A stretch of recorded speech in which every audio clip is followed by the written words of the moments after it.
Hey there and welcome back. Today we'll be breaking down the king of solo PvE builds. This build will allow you to solo tier 5 static dungeons within safe zones with ease.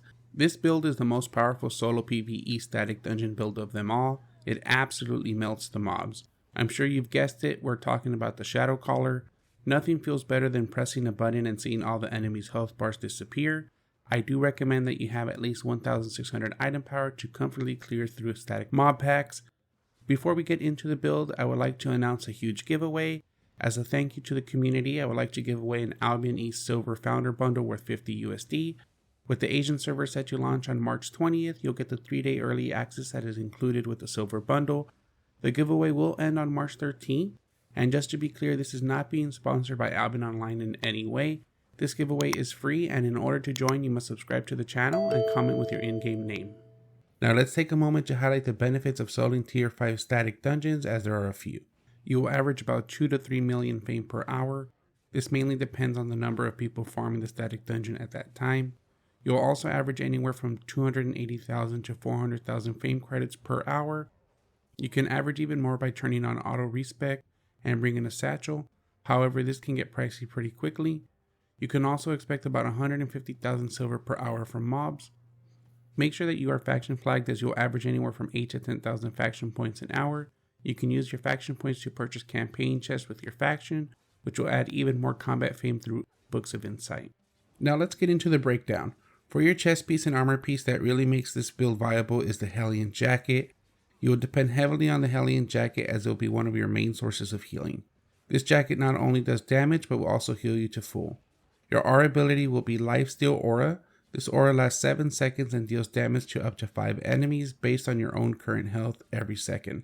The less health that you have, the more damage that you will do.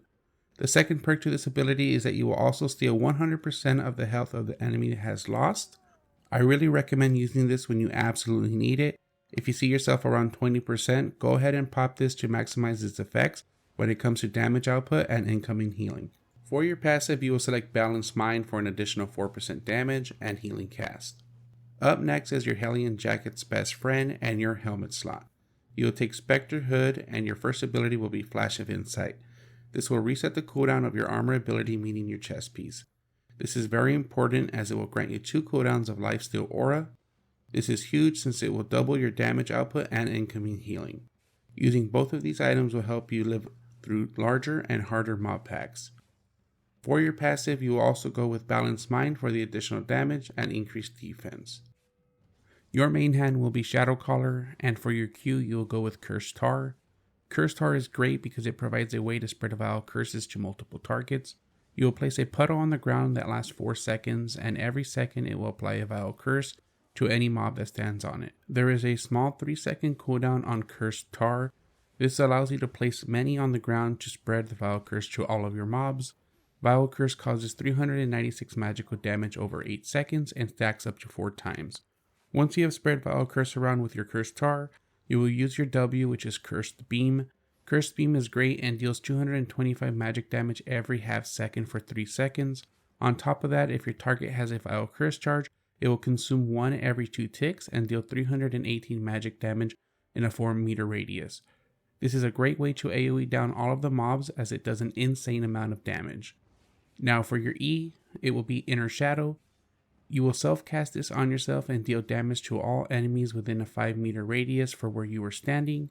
Since we will be wearing the HELLION jacket and it falls under leather, this will be a great way to deal an additional 112 damage every half second and steal 100% of the health the enemy has lost. This is a great ability to use when falling low and pairing up with Lifesteal Aura to fully top your health bar. For your passive, go with Bane, which makes every 4th normal attack cause a demonic explosion around and deal 111 magic damage in a 5-meter radius.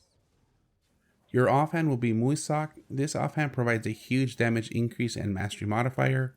However, if you feel that you are struggling with energy, you can take Eye of Secrets for an increased energy and energy regeneration. Up next, you'll have your Guardian Boots. For your F, go with Giant, as this will increase your max and current health by 100%. And your movement speed by an additional 25%. If you see that your health is dropping low and you need a bit of time for your cooldowns, this is a great way to stay alive and kite your mobs around. For your passive, go with Toughness for the additional 2.5% defense. You will go with LYMHURST Cape. As I mentioned earlier, you might come across energy issues, and the last thing you want to find yourself with while fighting a horde of mobs is no energy to use your abilities. Energy Reserve will activate once you drop below 40% energy and will restore 80% of your maximum energy levels over 9 seconds. Now for your consumables, I will go with roast pork with my food. This will allow you to heal as you deal damage based on the amount of health your enemies have lost. It is also a great way to add sustain as you tank all of your mobs. I also recommend taking tier 2 or tier 4 energy potions as a backup. You might find yourself chain pulling and realize that your energy is too low, and this will keep you going. I hope you find a lot of success with this solo static dungeon build and are able to maximize your combat fame, as there are huge opportunities to make profits while in a safe zone. So make sure to subscribe to the channel for more Albion Online content, and we'll see you soon.